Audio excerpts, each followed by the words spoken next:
गुरुजी प्रणाम। हम लड़की या स्त्री से प्रेम क्यों करते हैं? प्रेम क्या है? लड़की या स्त्री के बारे में जो मन में पॉजिटिव या नेगेटिव विचार आते हैं उनसे छुटकारा कैसे पाया जाए, इसके बारे में। तुम करते हो तो तुम बताओ ना। कोई अज्ञात बात होती तो मैं बताता, जो तुम कर रहे हो तो तुम ही बताओगे ना क्यों कराए, मुझे क्या पता।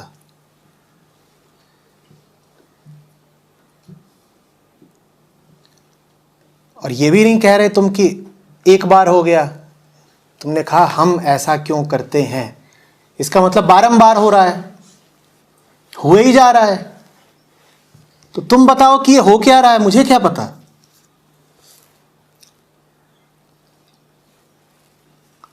जो कुछ होता है तुम्हारे साथ, कुछ उसकी खबर लेते हो कि नहीं कि ये क्या हो गया,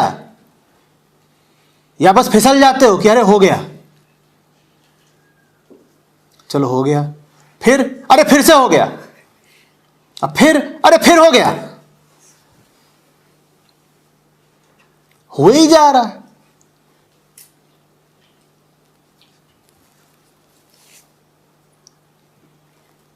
जितनी देर में तुम खड़े हो हाथ बढ़ाएं कि अच्छा अब हाथ पकड़ लो ताकि ना फिसलो, तब तुम फिर गिर गए, हाथ यहां जा रहा है, तुम वहां नीचे जमीन पर हो, फिर फिसल गए।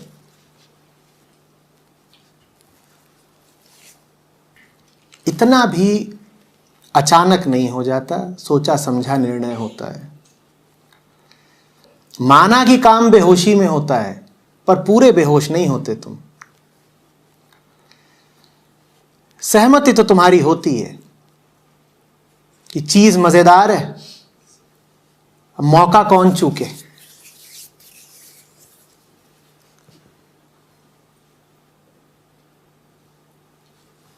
या एकदम एकाएक हो जाता है कि हम क्या करें, हो गया।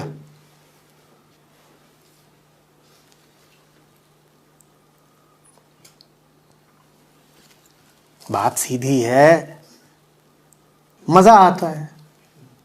बात इतनी सीधी है कि मैं उसमें समझाऊं भी क्या।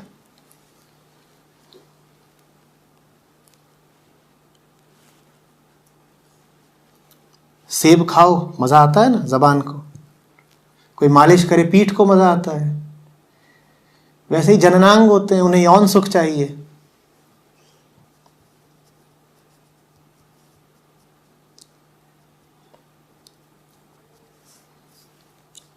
इसमें लोग जिज्ञासा करते क्यों हैं, मैं तो ये नहीं जान पाता।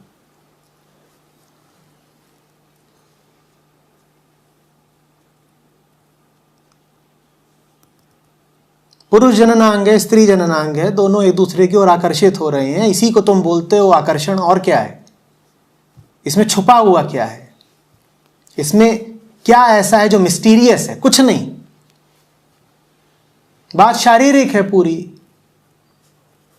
और रासायनिक है पूरी। तुम्हारे शरीर के भीतर कुछ रसायन है, स्त्री के शरीर के भीतर दूसरे रसायन है, वो है ही इस तरीके के कि एक दूसरे की ओर खींचेंगे। और इसमें क्या पूछते हो कि मैं स्त्री की ओर क्यों खींचता हूं?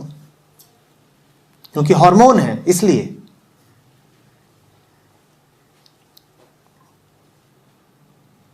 लेकिन याद रखना, हार्मोन मालिक नहीं होते, हार्मोनों को भी इजाजत तुम देते हो। और इजाजत तो छोड़ दो, कई बार तो उन हार्मोन्स को भड़काते भी तुम हो। हार्मोन बेचारा चुपचाप भी बैठा होगा तो तुम उसे घिस घिस के उत्तेजित करोगे कि उठ, जाग दर्द दिल जाग।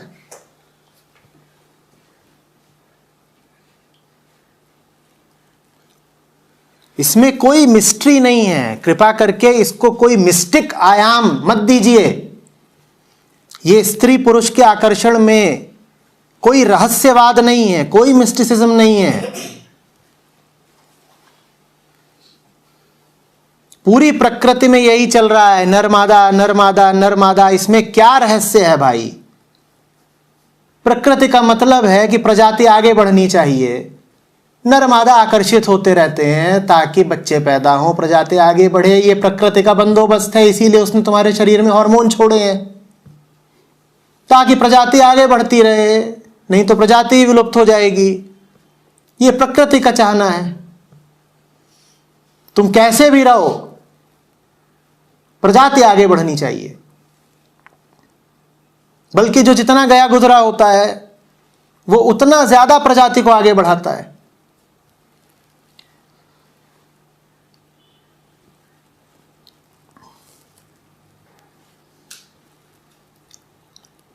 खरगोश देखा है कितने बच्चे पैदा करते हैं, और खरगोश इतने कामुक होते हैं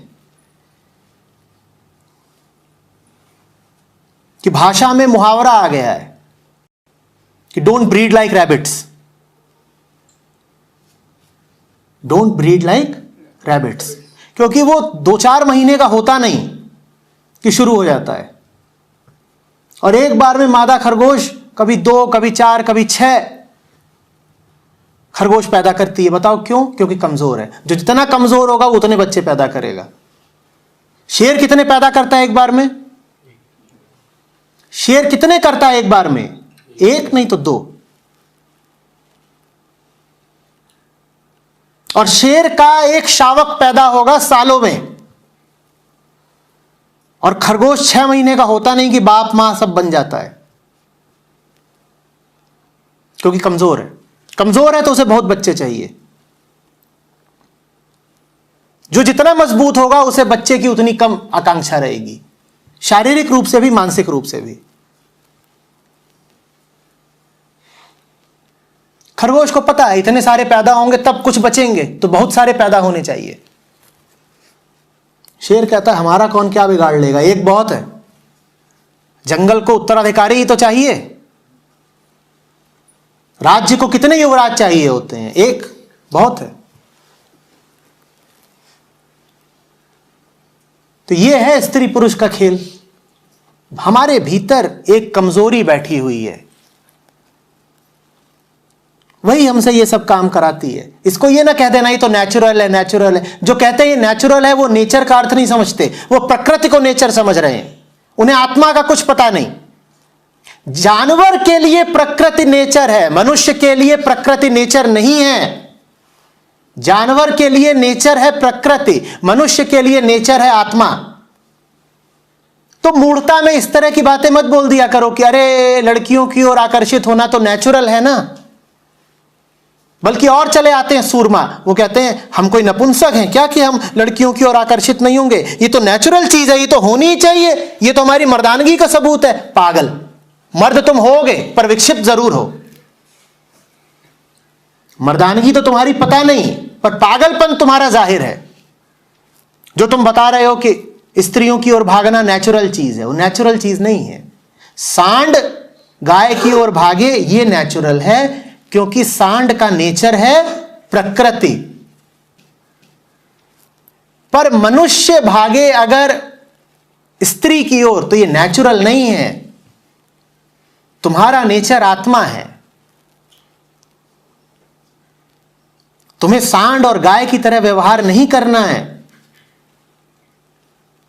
सांड की जिंदगी का ऊंचे से ऊंचा लक्ष्य यही है कि खाओ और बछड़े बछिया पैदा करो। उसको 2 ही चीजें चाहिए, बढ़िया घास और बढ़िया गाय। तुम्हें भी यही चाहिए, तुम सांड हो। तुम्हारी जिंदगी के दूसरे लक्ष्य हैं। तुम्हें जीवन में बहुत ऊंचे काम करने हैं और अंततः तुम्हें मोक्ष चाहिए, मुक्ति चाहिए। वो है तुम्हारा स्वभाव, वो है तुम्हारा नेचर, आत्मा। तुम्हें आत्मा चाहिए। सांड को कोई परेशानी नहीं होगी अगर उसे मुक्ति नहीं मिलती। तुम जीवन भर बेचैन रहते हो अगर तुम्हें मुक्ति नहीं मिलती। तुम में और सांड में अंतर है। मत कह दिया करो कि ये सब तो नेचुरल चीजें हैं, नहीं है नेचुरल।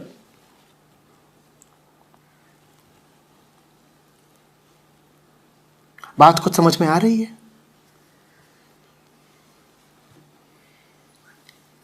अपने आप को पशुओं के तल पर मत ले जाया करो और अपने नाजायज कामों को जायज साबित करने के लिए पशुओं से संबंधित तर्क मत लिया करो।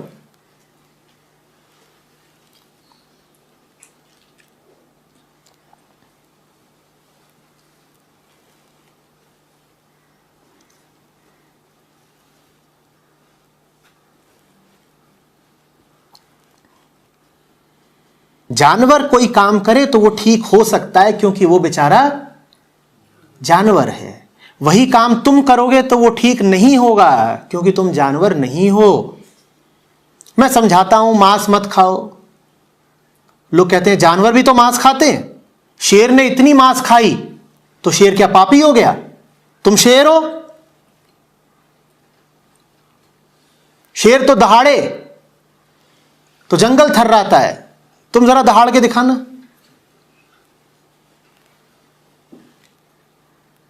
और तुमको और शेर को आमने सामने खड़ा कर देते हैं, फिर पता चल जाएगा शेर कौन है। जो बचे वो शेर। मांस खाने के लिए तर्क दिया जाता है कि शेर भी तो मांस खाता है, हम मांस नहीं खाएंगे तो शेर कैसे बनेंगे? अच्छा, तुम्हें शेर बनना है तो जंगल में ही छोड़े देते हैं तुम्हें, क्योंकि शेर तो आकर के अपार्टमेंट में रहता नहीं। फिर सारे काम शेर जैसे करो। शेर तो कॉलेज यूनिवर्सिटी जाता नहीं, और शेर तो टीवी देखता नहीं। ये सब बंद करते हैं तुम्हारे, क्योंकि तुम तो कह रहे हो कि शेर मांस खाता है तो हम भी खाएंगे, तो सारे काम फिर शेर जैसे ही करो। उदाहरण लो तो पूरा लो। शेर को बहुत कुछ करने का हक है क्योंकि उस बेचारे की प्रज्ञा कभी जागृत ही नहीं हुई, उसका बोध कभी जगा ही नहीं। तो अब वो मांस खाए चाहे कुछ करे, उसे कोई पाप नहीं लगना। वो एक तरह की बेहोशी में जी रहा है, और बेहोश आदमी को कोई पाप नहीं लगता। न्यायालय भी नशे में किए गए अपराध को कम सजा देते हैं। माना जाता है कि तुमने जो किया वो गैर इरादतन था, क्योंकि तुम तो नशे में थे, और अगर तुम पागल ही साबित हो जाओ तो तुम्हें कोई सजा नहीं मिलेगी।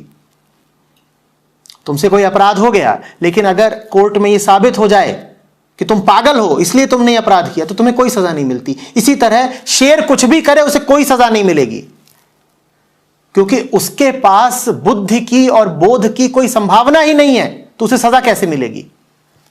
हां, तुम वही काम करोगे जो शेर कर रहा है तो तुम्हें बहुत गहरी सजा मिलेगी, क्योंकि तुम इंसान हो, तुम बोधवान इंसान हो। तुम्हें बोध के अनुसार काम करना चाहिए था, प्रकृति के अनुसार नहीं। ये दो अलग अलग केंद्र होते हैं काम करने के। तुम प्रकृति के चलाए भी चल सकते हो और तुम बोध के चलाए भी चल सकते हो। प्रकृति के चलाए चलोगे महापाप होगा, उसकी सजा मिलती ही मिलती है। बोध के चलाए चलोगे तो मुक्ति पाओगे, जो जीवन का परम लक्ष्य है।